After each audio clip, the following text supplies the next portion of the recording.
ते यवतमाळमध्ये गेल्या 5 महिन्यापासून श्रावणबाळ संजय गांधी योजनेची पेन्शन थकीत आहे। अपंग आणि विधवांना मिळणारे पैसे देखील थकीत आहे।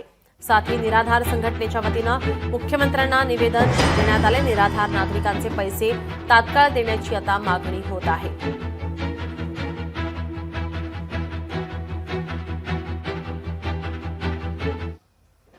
ज्येष्ठ नागरिक, अपंग, विधवा या सर्वांचं मानधन जे निराधार आहे पेमेंट हे गेल्या 5 महिन्यापासून थांबलेलं आहे आणि डायरेक्ट त्यांच्या खात्यामध्ये पैसे जाणारा या प्रोसेसला वेळ लागत आहे। हे कारण आम्हाला वारंवार देत आहे। पण हे गरीब लोक आहे, हे ज्येष्ठ नागरिक आहे, यांच्यासह साध्या डायबिटीज आणि बीपीच्या गोळ्या घ्यायसाठी पैसे सुद्धा नाही आहे आणि यांचे जर 5 महिन्यापासून पेमेंट थांबलं असेल निराधार तर हे ताबडतोब सरकारने दिलं पाहिजे। मायबाप सरकारला विनंती करतो आम्ही की या सर्वांचे पैसे ताबडतोब यांच्या खात्यात टाकण्यात यावे। 5 महिन्यापासून तहसीलीत जातात, तहसीलदार म्हणते बँकेत जा, बँकेत गेलो तर बँकेवाले म्हणते का तहसीलीत जा।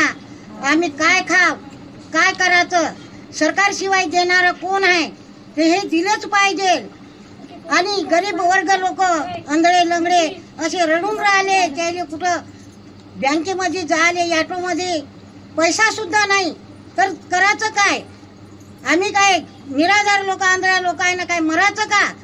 शेवट आम्हाला आमचा निर्णय मिळाला पाहिजे आणि आम्हाला आमचे पैसे निराधार आलेला पाहिजे। लोकशाही मराठी ऐका, पहा, जागरूक रहा।